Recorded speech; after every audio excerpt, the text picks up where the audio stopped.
Did it change on y'all's end? It says now streaming live. Okay, you are live. Oh yeah, okay.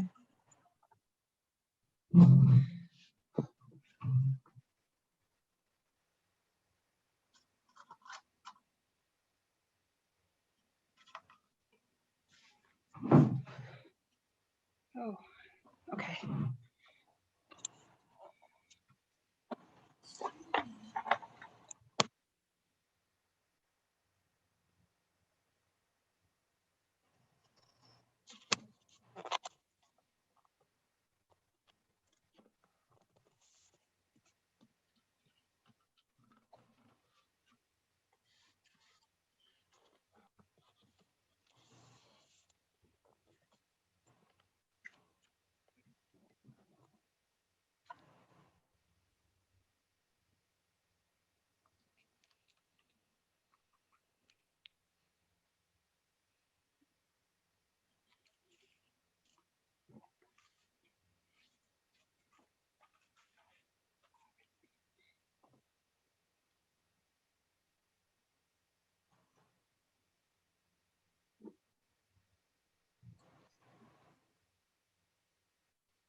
Okay. I've got 12 o'clock. So are we supposed to just start at Yes, 12? Go ahead and get started.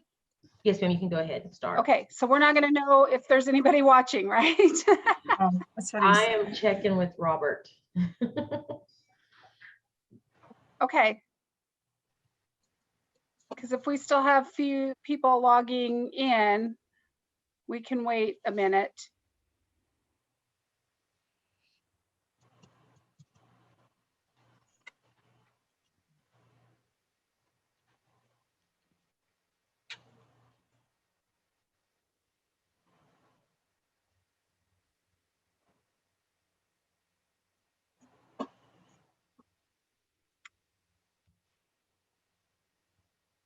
Okay, I've got 12:02, ladies, so I'm going to go ahead and start, and just with the assumption that there's people watching.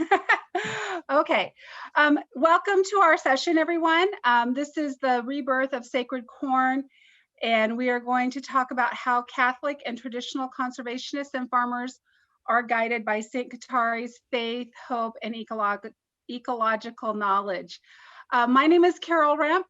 I am here with my co-presenters, Ronnie O'Brien and Henke. We are going to talk about some of the things that we've been working on together, as well as some of our individual projects and how they all coordinate.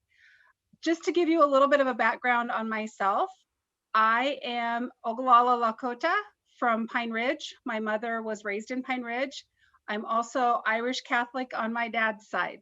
So that's a heck of a mix there, but we make it work. I am an educator, currently working as the special education director and high school special education teacher at Marty Indian School in Marty, South Dakota.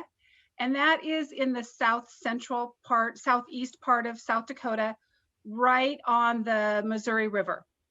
We are, if you're not familiar with South Dakota very much, if you can find Yankton, South Dakota, we are about an hour and a half west of Yankton, South Dakota, right close to the Fort Randall Dam on the Missouri River. I have been an educator now for 30 years. I began as an elementary teacher and a special education teacher and moved from there into administrative positions. Part of that time, I spent 12 years at the Nebraska Department of Education working as the director for multicultural and Native American education. And through that position is where I met Ronnie, and we worked together on multiple projects at the Great Platte River Road Archway in Kearney, Nebraska. And we're going to talk a little bit more about that as we go. Some of the projects that we worked on together there. Ronnie will share some of that. I was mostly working in a consulting position and working with Ronnie when she was the education director. Most recently, I have joined the board of directors for the St. Katari Conservation Center, and that is how I met Kat. So without any further ado, I am going to turn it over to Kat so she can tell you a little bit about the center. Thank you, Carol. So my name is Kat Henke, and I am the program director of the St. Katari Conservation Center. And everyone at the center are volunteers. So we have day jobs where we work in conservation and education. And so myself, I work at a nonprofit organization called the Southeast Aquatic Resources Partnership. And I primarily focus on restoring rivers and streams and using mapping tools to identify the best projects to restore across the 14-state boundary. And so just a little bit about how I came to the center. For a while before I came to the center, I always had a strong faith, but I kind of lived it separate from my job. I lived it separate from my love of nature and of caring for the environment. And at a certain point, I had a very strong experience where I all of a sudden realized, the church and many people of faith are stewarding a lot of property. There's a lot of churches on large properties, Catholic schools, religious orders, and they might not manage that property very effectively. They just might not know that there's scientifically sound ways to care for the environment, especially as it is part of the Catholic faith. But I never really put those two things together before that. And so when I had that experience, I all of a sudden started Googling who's doing this within the church. And I found the St. Katari Conservation Center, and it was really a divine intervention because I also did not know St. Katari. And through the center, what I really learned, and what I think this gives a good reflection of what the center hopes to achieve, is first of all, that everything is connected, and we really are preaching an integral ecology, an ecology that the care for the environment also impacts our human family, and the poor and are most affected by environmental issues. And so I was really learning that integral ecology, but then I also began to really understand the importance of Indigenous rights and traditional ecological knowledge. I work with 100 partners a day in my day job, and we do not regularly interact with tribal partners, and that is very much a fault of our own, and that is what I learned through the center. I didn't know that until I came to the center, and so those are the things we're hoping to share through the center, through our programs, which I'll tell you more about. But the center itself is a 501c3 organization. We became a nonprofit in 2012, and we have several really wonderful programs. And one of the first ones was education and outreach, and that was our first program. And our executive director started the center because he really believed that we could not care for our common home without integrating God and without integrating our tribal partners. And so that is really the basis of the St. Katari Conservation Center. And we promote a loving home on earth for all people and the whole of God's creation. And again, with integral ecology, really trying to understand that as a part of the Catholic faith, this has been a part of different documents and quotes by saints and in scripture. It's all there. And a lot of people of faith might not realize that it's very much Catholic to care for creation. And so just getting into some of our programs, our first program is our education and outreach program, and that's really the first program that we started with in 2000. And so it was a Catholic ecology library, and you can find that at katari.org.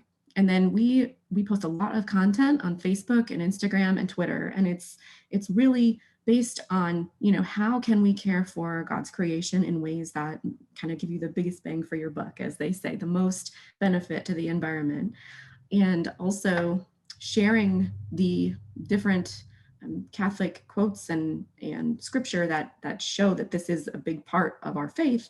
And then also talking about traditional ecological knowledge and other works that we're working on with our partners. And then we also have a land trust program, and this is new. And we really are hoping to preserve more lands that are stewarded by Catholic organizations through conservation easements and potentially purchasing property, building nature preserves, and working with local land trusts to do that as well. But one of the other things that we really hope to coordinate is taking some of these properties and helping to facilitate giving land back to tribes. That's another thing that we would really love to do. Again, this is a new program. Our executive director, he is really the land trust expert, but that is something that we hope to achieve through this program. And then the Cinque Terre Habitat Program, which is really my favorite. This program has started about 2 or 3 years ago, and it really spans all of our programs, which is why I think I have a special attachment to it. But this program is a habitat certification program, and so we encourage people of faith to create habitat on their own land, bring back native plants, really restoring their properties to a wild environment, and also thinking about, whose traditional homelands are they standing on, and really bringing all those things together. These habitats do require an element of faith, so a statue or prayer space. And so if you're already working on something like this, you can just register your habitat on our website. It's free. We're really trying to raise awareness among Catholics that this is what we should all be doing as a part of our faith. And so we have a mapper that shows all of our habitats. We're up to over 200 now in most states, or I would say the majority. We have quite a few states that still need one habitat, but we hope to have a habitat at each parish in the country. So a pretty high goal there, but we also have over 7 countries we have a habitat located. And so you can visit that map online, and I'll just share a few of them. The very first habitat that ever registered when we began was the St. Michael Indian School in Arizona. And so that's some photos of their work on their gardening. And then this is the Cinque Terre National Shrine in Fonda, New York. And we do have signs for sale that we have posted on different tree or on posts. And it really helps bring other people to understand, what can I be doing on my property that's it's beneficial for creation and for people, or as we like to say, habitat for people and wildlife. We have parishes, several parishes that have registered.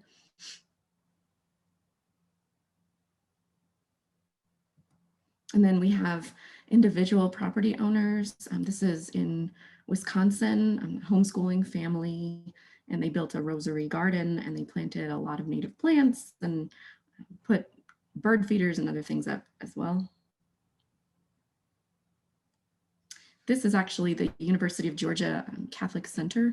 They have a garden there that they're building. So we have several universities as well that have registered their gardens or the entire nature preserves and forests, educational forests that they have. And one of the other things through our habitat program that we've been promoting is the concept of a Mary garden, which, if many of you might already know, that Mary gardens are traditional gardens that bring into the mix flowers that have symbolize Mary, but many of them are made with plants from Europe. And so we hope to make these gardens out of native plants and native alternatives to benefit both people and wildlife at the same time. And it really makes these gardens more beneficial to wildlife when you add in native plants. Most insects cannot eat non-native plants. And so if you have a plant in your garden that's not native, it's really not serving its purpose. And so we really are trying to move the needle and help people to understand that. And we've had several partners that have actually built Mary gardens from this design. And so this is a Mary garden at Hilbert College, their religious program, a religion education department. And this is right outside their department. And so they built this with our with our guidance on what plants to plant. And then we also have been promoting the iNaturalist application, which is a really cool and fun application for everybody, the whole family. It's a free application on your phone, and you can take pictures of plants and animals, and it will tell you what kind of plant or animal that you are observing. And if all people of faith were to learn this application and use it, we could build the largest species data set in the world.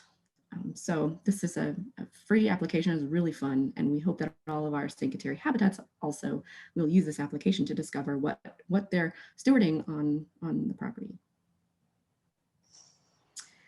And so one of the really wonderful things about the Habitat program and in conjunction with the Indigenous program is that, and Ronnie will explain more about that program, but we can work with our habitats to actually begin to garden within our Indigenous program. And so we can also identify parcels of land that have Catholic in the name and look at how large they are and how much green space they have. And we can map that all out and overlay it with traditional homelands of tribes to then start to understand, where can we begin to grow ancestral crops on these properties that Ronnie will now explain next. But we can use this mapping to really make a difference and find those properties that really will have the largest impact for both of these programs. And we can work with our network of Cincateri habitats to also play into that program. And so this is just another example of that. This is St. Michael's College in, I believe, Vermont. And so they have a lot of property that could be used, for example, to both make it more wild, but also to potentially become gardeners in the Indigenous program. And so with that, I will hand it over to Ronnie. Thank you, Kat. I have a lot to cover in a short amount of time, so I'm going to keep going. But before I get started, I just want to let everyone know that any of the work that the three of us do, we do as volunteers, and we do not charge for anything that we do, any work that we have done with any Indigenous tribes or anything. So I just want everyone to know that, and I'm sure this conference can give you our contact information if you have further questions or would like to contact any of us. So with our Indigenous program then, our program is about, we do promote healing and partnership with Indigenous brothers and sisters. And we partner to bring back ancestral crops in traditional homelands. Many tribes were moved outside of their homelands, and those crops are not thriving like they should be, or they would be back in their homelands. So that is our hope, to bring back those crops to their homelands. And our curriculum that Carol will be talking about at the end then is Indigenous led. It's going to be a really cool curriculum. So Kat, if you want to go ahead. Kat's forwarding all my slides. So okay, so I will tell the story of what has happened with me and my work with the Pawnee Nation. I live in the middle of Nebraska, where you can see the word Pawnee on this map showing their traditional homelands. And I grew up on a corn farm, and left the farm. I have gardens, but I swore I'd never grow corn again. So it's kind of crazy that I do what I do, but that's how God works, right? So the Pawnee were moved to Oklahoma. And if you look at this map, you can see that in Oklahoma, the Osage are there, and the Wichita were kind of in Oklahoma, but all of these other tribal names on there were not in Oklahoma, and neither was anyone else in the United States. And there are now 39 tribes that are federally recognized in Oklahoma, not in their traditional homelands where their crops did the best. Okay, so Kat, if you want to go ahead to the next one. So this is the Great Platte River Road Archway that is in Kearney, Nebraska, and that's where Carol and I met. I was in management there, and I was the director of education programs, and I had Native people ask to speak to management, and they would tell me, you know, you're missing 1,000 years of history in what you're telling here in your attraction/museum.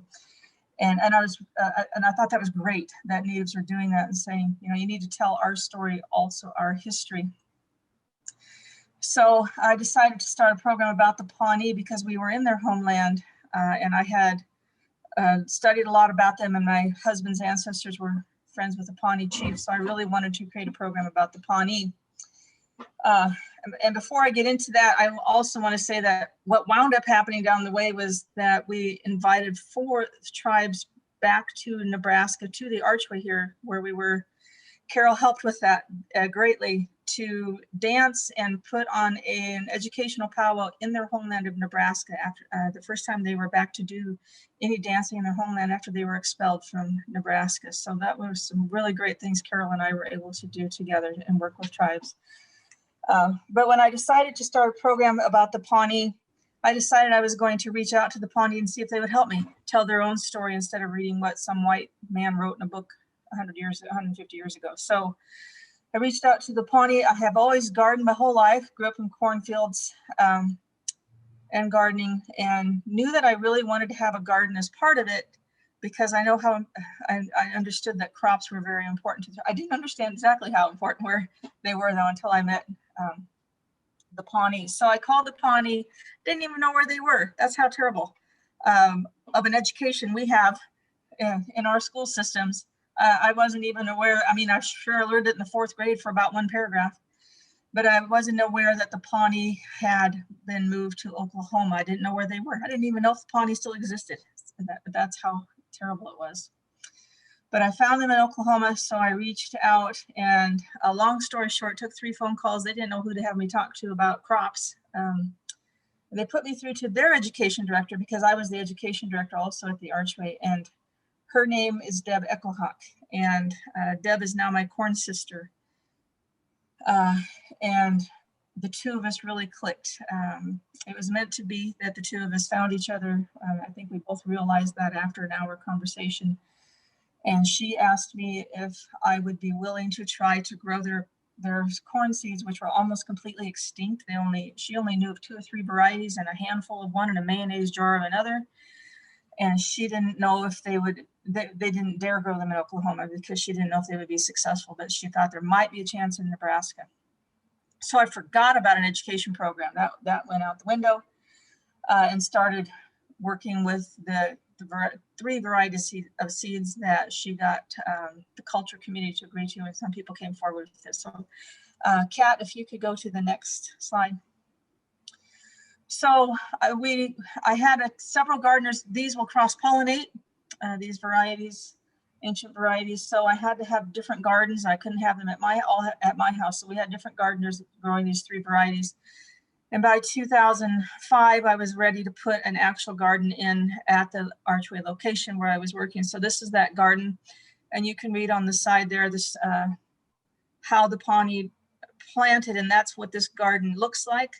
I wanted to do it in their traditional way to honor their traditions.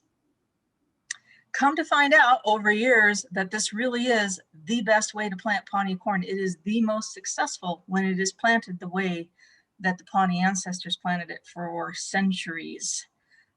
So if you know how your tribe planted their corn, that's exactly how I would do it. This is the way that they had done it traditionally. So if you want to go to the next one.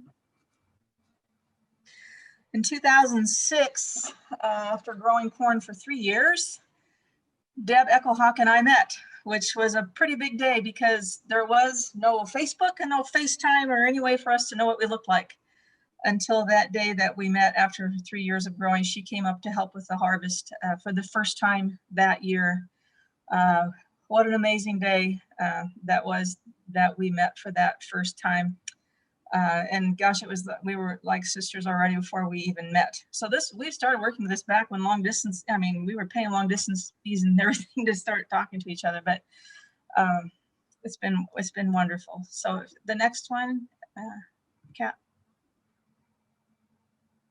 So these are just some pictures throughout the years. In the center there, that is Pawnee eagle corn. And you can see the eagle wings flying in the center of each of those kernels. That was down to 25 seeds that remained when we got it to grow in Nebraska. And I grew that in my garden, and I turned back in 2,500 seeds that year. It was a very stressful summer. We had a lot of hail, but avoided it and was able to turn back in those seeds. So that was just a wonderful thing to bring that one back from the brink of extinction. On the left, that's 10 years after we started. Deb and I, we are in year 18 right now. So 10 years after we started, she came back up for a harvest. You can see sunflowers around the garden there. The sunflowers are a very important part to protect the corn from our winds in Nebraska. We are the windiest state in the nation. And I actually have a tassel behind me that was blown off this morning, so I brought it in to be with me. So on the side, that's hard to see, is one of our interns. We have Pawnee interns that we've started an internship program, and we bring interns up from Oklahoma every summer to help to learn about the Pawnee corn. So they are once again being introduced to what their crop was like. They're growing it again in Pawnee, Oklahoma. They're tribal members, but they're learning about it. We get to bring them back here so that they can learn under my direction up here in Nebraska. So remember what I'm talking about, all these things I'm talking about, this has happened over 18 years. This is a gradual thing that happened. I don't want you to think, oh my gosh, this is so much work. This is something that even if I knew we had a handful of corn in my tribe, we could never make this happen. I don't agree with that at all. This took time. It just takes time. Okay, next one, Kat. This picture was taken in 2019. When Deb came up, we were having a little laugh in the cornfield. And as of 2019, the corn has taught us a lot. And starting with those 3 varieties and slowly over 7 years, as we gained more trust and all of the seeds went back to Oklahoma, to the Pawnee, and all of our gardeners turned everything in, and we started visiting with each other. It's been wonderful, but after 16 years, we brought back 16 varieties of Pawnee corn, which is about all of their varieties. There's one we're still missing that we haven't seen yet. But we've learned a great deal from the corn of how to work with it to bring back varieties that we thought were extinct, but were not. Okay, Kat, next one. So in 2020, we had 20 gardens in Nebraska across the state. I try to get different gardeners so that the same storms, we have a lot of storms here and wind, don't hit all of us. So the seed varieties are safe.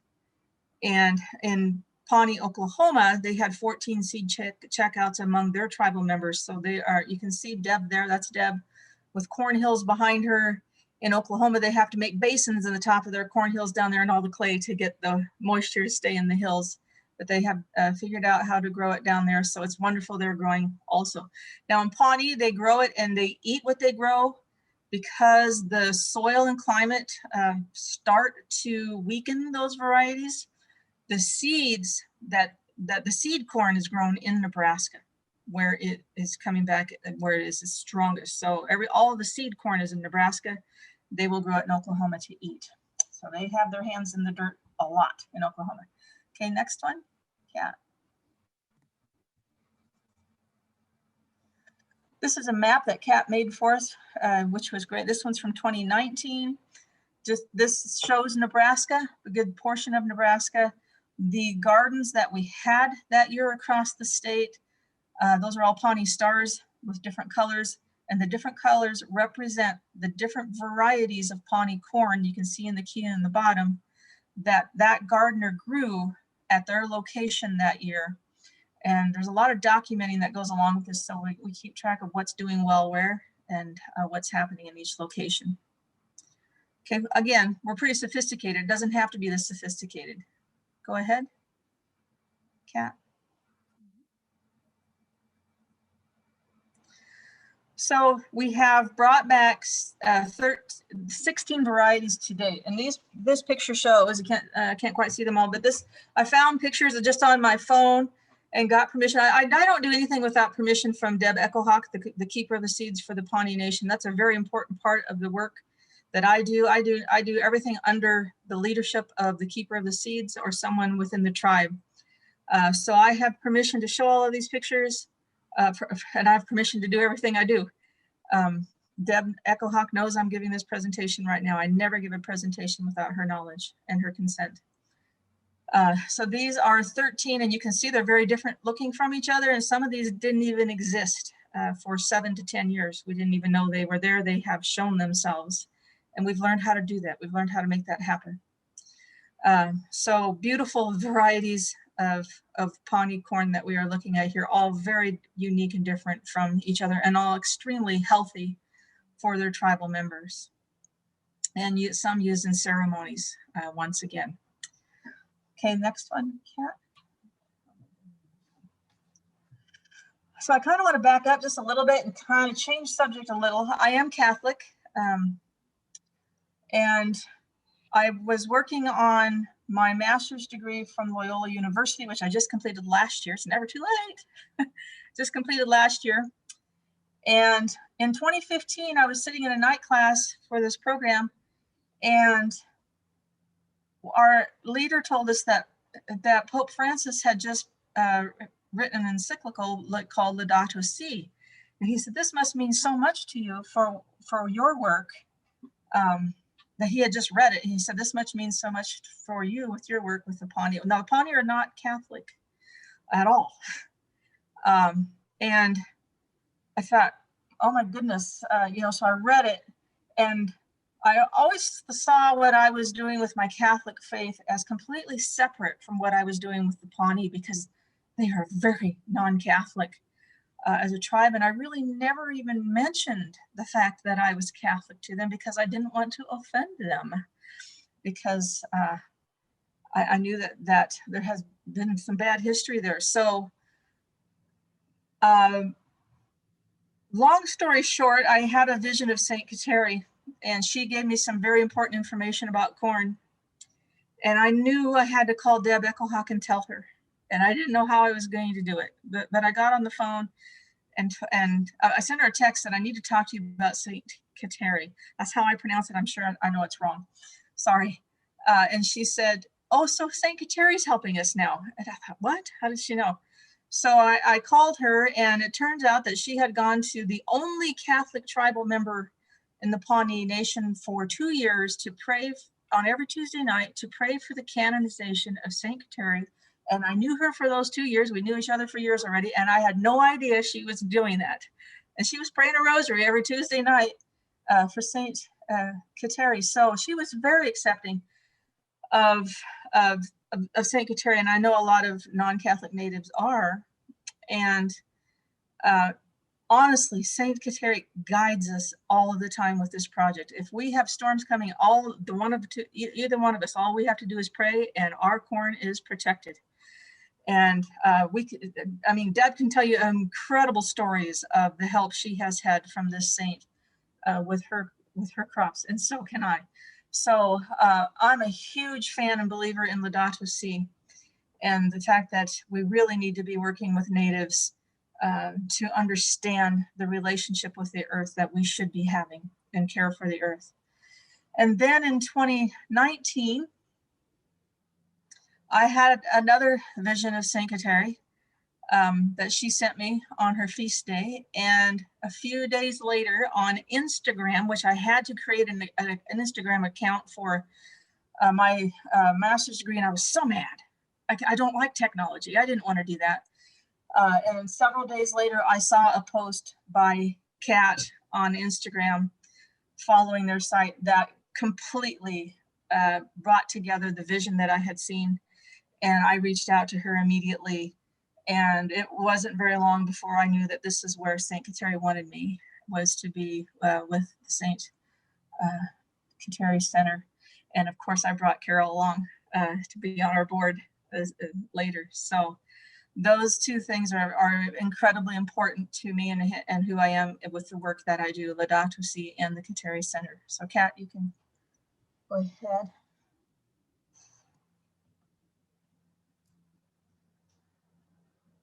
So moving beyond the Pawnee project, when I started working with Kat at the Kateri Center, our mission became, our thought was, how do we replicate the work that I have done with the Pawnee, under Pawnee leadership, under their direction, and maybe do the same thing with other tribes that have been removed from their homeland. So we are working with other tribes now. We're in our first year of that. We just started trying last year. I'm really amazed that we've been this successful. We are working with tribes that are non-Catholic. The tribes that we are working with so far, we would love to work with Catholic tribes. We can learn from each other and help each other. So this is a picture of a gentleman in Texas growing for the Wichita tribe. The Wichita tribe is in Oklahoma, just like the Pawnee, another non-Catholic tribe. And the corn is growing at a convent, at a Catholic retreat center, and a Catholic school. And this tribe is very accepting of that happening and trusting us right now to follow through with this year. And things are going well. So Kateri is helping us this year. And of course, we're working on the Indigenous-led curriculum. So Kat, if you want to go ahead, trying to get done for Carol. So this is some of the corn. Some of the corn is growing in Texas. And the picture with the box, the raised beds in it, that corn is actually growing by the Wichita tribe. They've started growing this year also. The first year they've done it in Oklahoma. The Wichita were between Kansas, Oklahoma, and Texas. And this is the first year because we've contacted them. They are actually trying to grow their corn, and look, it's doing well also. So it's really great to see these crops being successful for the Wichita and to be working with them and appreciating their culture. Okay, next, Kat. That takes us then to, just before I switch, you know, I know there are tribal members attending this conference that have your own corn varieties or other crops, or maybe don't know what to do with what you might have and you're not sure about it, what you can do. We're here, we can collaborate with you in any way. Once again, we don't charge them. We definitely don't promote. We got permission from the Pawnee and the Wichita to say anything about what we're doing with them here today. Otherwise, you won't find any information out about this. It's not out there because we respect the tribe, and we're not doing this for us. We're doing it for the tribes to help bring back the crops. They're healthy and sustainable crops for their tribes in any way that we can help. So, you know, and let's get St. Kateri on board. Let's get her helping. You know, this is, if we meet here, what a great way to meet and to start working together. It's very grassroots. We have spent hardly any money at all to do the work that we have done. Gardens are dirt and seeds, right? It doesn't take a lot of money to get this started. We've hardly at all taken any money at all to do this, and I think that to me is the coolest part of it too. You can't pay for this. You can't buy this. It's something that has to take that relationship in order to make it happen, and it's God's work when it doesn't take money, in my opinion. So with that, I do want to pass it on to Carol to talk about the Native American curriculum. Thank you, Ronnie. So real quick, before I talk about the curriculum, one of the things that came to mind, I always get a little choked up when I say this too, with the Pawnee corn coming back to Nebraska, I've always felt like the corn knew it was home, and that's why it thrived here. It knew it was home, it was in its homeland, and I feel like that's why it really thrived here, and that's why the seeds are so strong that come from Nebraska. And I just want to reiterate what Ronnie said too about all of the seeds go back to Oklahoma, back to the Pawnee tribe. And I think that that is one of the best parts of how the program has always worked, because the tribe then has control over their own seeds and how then they're distributed from there, because there's a lot of Native American culture that has been appropriated by other people. And so that the fact that this is just very much tribally driven has been one of the most beautiful things about the whole regeneration of the corn project. I also want to share a little bit about my relationship with St. Katari. I didn't know about her until about the time that she was canonized. I wish that, looking back, it's been several years since I had my confirmation, but I certainly think that if St. Katari had been a saint when I was confirmed, she would have been the saint I would have chosen. And as it is, I have taken her on as my patron saint, and working in Native American education for all these years, I ask for her intercession on a regular basis so that she can guide the work that I do and the interactions I have with teachers, educators, students. So with that said, let's talk about the Native American curriculum. As I said earlier, I worked at the Nebraska Department of Education for 12 years. And while I was there, I had the opportunity to work with a lot of different schools and organizations on a variety of projects. One of the organizations I worked with that I was very proud of working with was Humanities Nebraska. And I was on their board of directors for several years and got to see a lot of grants come through that program. And when things were really good, I actually got to, on my professional side as the Department of Ed, Indian Ed Director, work with those grants being implemented, which is some of the work that Ronnie and I did with the Dancers of the Plains at the Archway. One of the projects that I got to work with was through the University of Nebraska at Lincoln, and it was called the Native Daughters Project. And the reason I'm bringing that up is because it's that work that is guiding how we're going to go forward with the Native American curriculum that we're going to do with the seeds and the corn and the gardening and everything. So we have, Kat, if you want to go ahead and go to the next slide. I'm going to show this while that slide switches. This is the Native Daughters magazine. And as you can see, it's a very glossy, it's a nice thick, it's a really pretty, very professionally done. Oh, imagine that, I opened to Winona Ladue. Very professionally done magazine. And the idea of this came from the UNL College of Journalism. And the idea was that you can't really understand American history without understanding Native American history. And you can't understand Native American history without understanding the critical role Native women have played in defining, enriching, and protecting the history. And so with that being the defining ideology of the project, this magazine was born.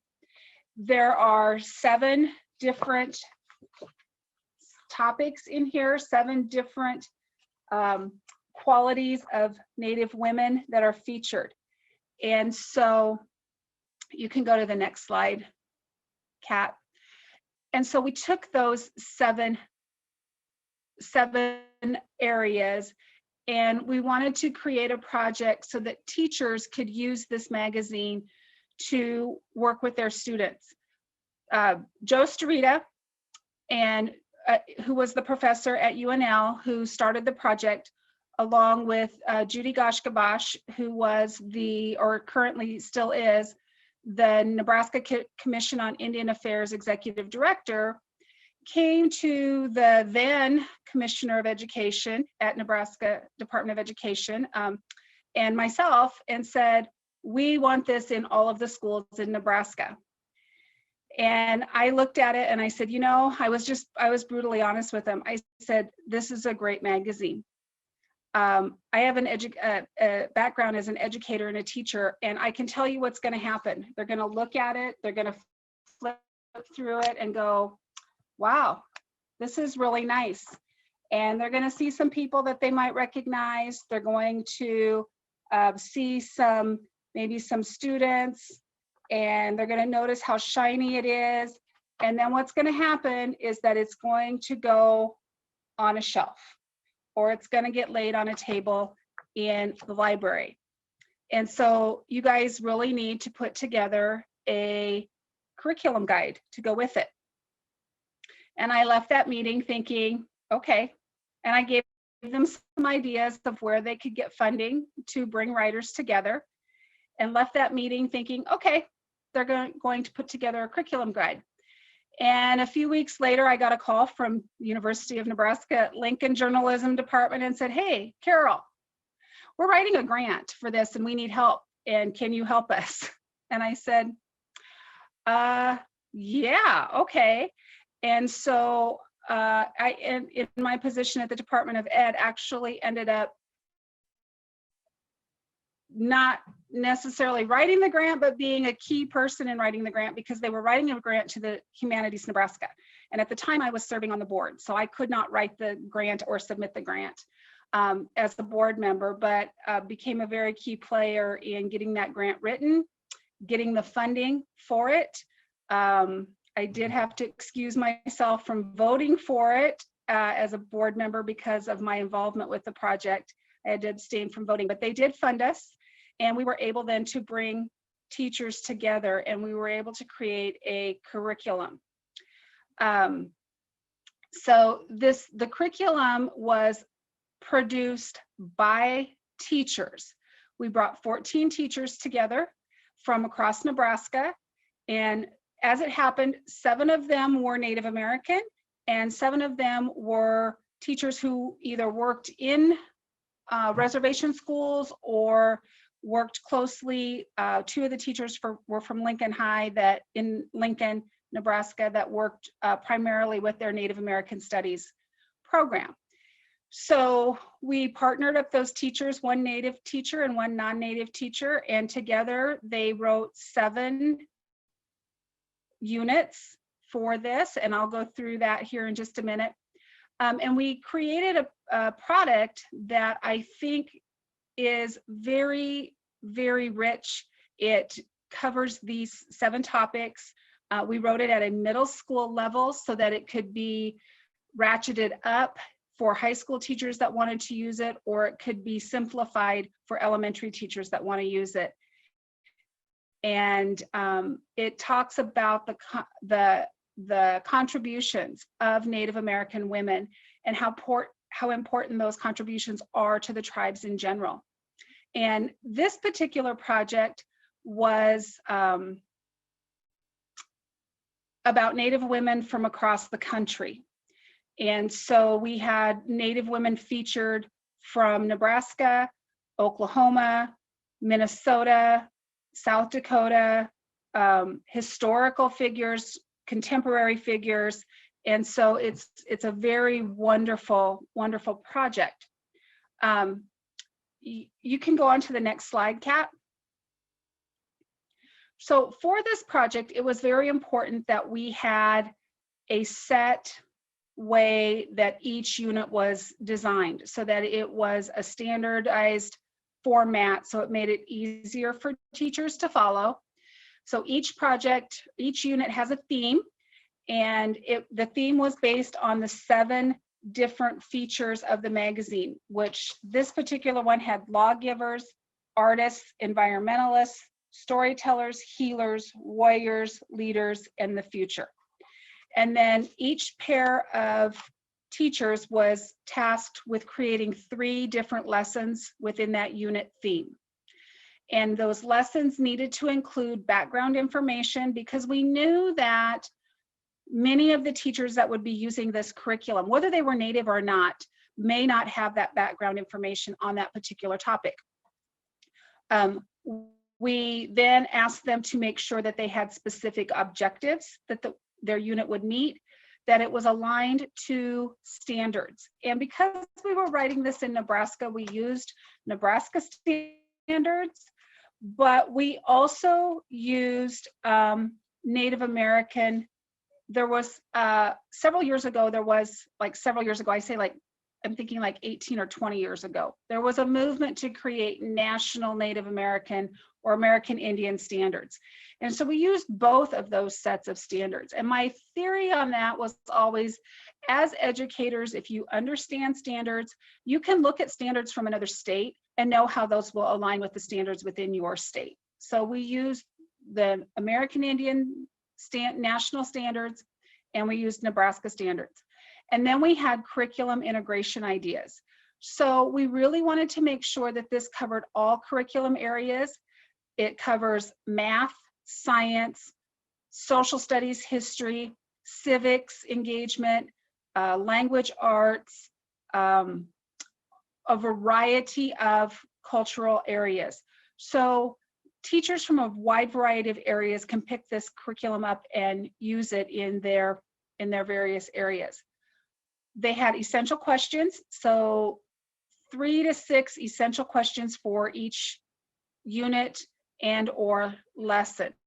So these are the questions we asked to begin with, and what are you going to find out? How are you going to be able to answer these questions at the end? We had materials and supplies that would be needed to teach it, activity directions, so things were very specific, and then we also wanted to make sure that there was a way for them to assess or evaluate at the end. So some of those things are included right within the lesson. Some of those things we put into an appendix. You know, for example, if you're an educator, you know what a Venn diagram is, your compare and contrast chart, and several units used the Venn diagram, and so we just put a copy of one in the appendix so that it was there for everybody, and we didn't have all of those materials, those handout type things within each lesson, kind of muddling it up. And so this was the basic layout. This will be the layout for the curriculum that we are going to build around the Native Corn Project and the Native Growing of Foods Project. There will be a theme, there will be lessons, and then we will have all of these components as part of that curriculum. And the reason for this is because this is what teachers need. This is how teachers can justify that they're incorporating or integrating Native American culture into their instruction while still meeting their own state goals for what they need for instruction. So you can go on to the next slide. So this is what a unit summary looked like. When we put this together, this was available online. We did not print these just because of the high cost. If we would have printed this curriculum, it probably would have, because I printed it and had it in my office in hard copy, and it takes up about a 2.5 to 3 inch binder when it is all printed. So the summary, what we did at the beginning, the way it was laid out, we had, of course, the beginning of the cover of the curriculum is the same as the cover of the magazine, only with, this is black. I think, I have to say, I had an amazing administrative assistant at the Department of Ed who was wonderful with technology. And so we were able to take this, we did a tan cover behind it instead of black, so you could tell, you know, you knew which was the curriculum, which was the magazine. We had table of contents, all that stuff that you have at the beginning of an introduction. And then we did unit summaries at the beginning. And so this was what the summary showed at the beginning for each of the units. And it talked a little bit, gave an overview of what the unit was going to be about. So we did this curriculum, and then some of the writers and I were able to go to some different conferences. One of the conferences was the National Indian Education Association's annual convention and present this unit. And we got amazing feedback from the teachers that saw it, as well as other people. So the next steps that came with this then were that a lady from Oklahoma, let me back up here. Let me take a step back. The magazine itself, not the curriculum, just the magazine. At that same time, the National Congress of American Indians had their mid-year conference in Lincoln, Nebraska. And so when that happened, they each got a copy of Native Daughters in their welcome bag. And when that happened, there was one lady from Oklahoma who was, she's an entrepreneur in Oklahoma. I don't know who she is. She saw the magazine and she approached Joe Starita at UNL at the College of Journalism and said, this is beautiful, it's amazing, and we have a lot of amazing Native American women in Oklahoma. So I am going to grant you the funding at the tune of about $150,000 to do a Native Daughters Oklahoma. And so they produced a magazine that is specifically Native Daughters Oklahoma. The next part of that then was that I was asked about grant writing again. And they basically took the grant that we submitted to Humanities Nebraska, turned around, reworded it a little bit, and submitted it to the Oklahoma Humanities Council. And were funded through the Humanities Council in Oklahoma to write a curriculum guide for Native Daughters Oklahoma. And so that was done through the University of Oklahoma, and I was a part of that and really enjoyed that process. And so there is now a curriculum guide for Native Daughters, for the original Native Daughters and Native Daughters Oklahoma. And I believe the easiest way to access those, if you're interested, is through the Nebraska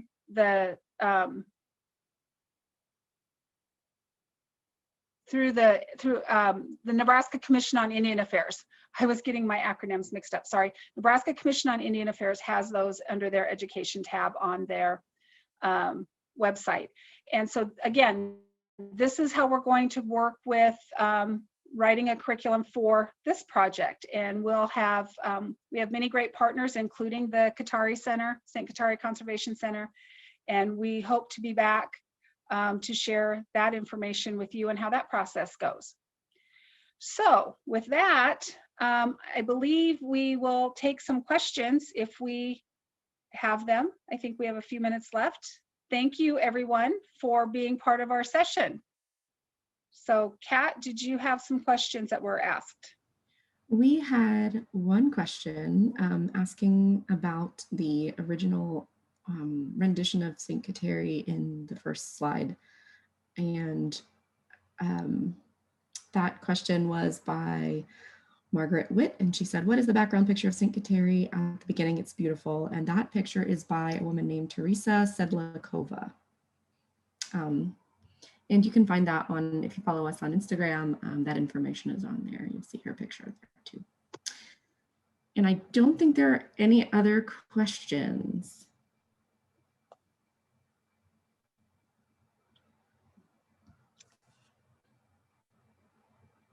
Ronnie, you're muted.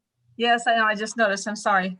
I just want to add one last thing that I didn't mention, that if you want to learn more about the Pawnee Seed Preservation Project that we've done, there is a Facebook page called Pawnee Seed Preservation Society, and there are posts going on there all of the time between Oklahoma and Nebraska, if you want to just see more about that work that we're doing there.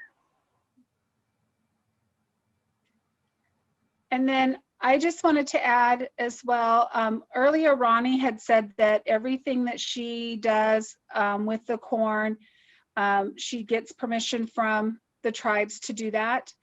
And going forward with the new curriculum that we'll be doing, and we're going to be writing that next summer, we have invited several tribal members to be our presenters, to talk about their expertise in planting of native crops.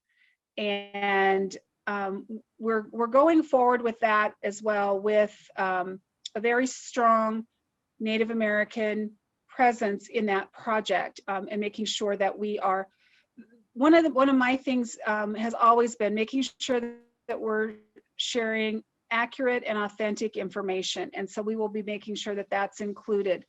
And, you know, with these other curriculums that I've worked with, that has been a real key. Is there's so much stereotypical information out there. And as I said earlier, there's so much information and culture that's been appropriated by other people in a non-native way, used in culture in very non-native ways. And so as we do this work, we really are very cognizant of making sure that we're sticking to traditional Native American values as we move forward, and asking that we have quality Native American input into the projects that we're working on, just because that makes it so much better. And it's going to take a long time to get past a lot of the appropriated cultural pieces, and it's a slow process, but we've got to keep going. Somebody's got to start somewhere. And so that's really what we're doing.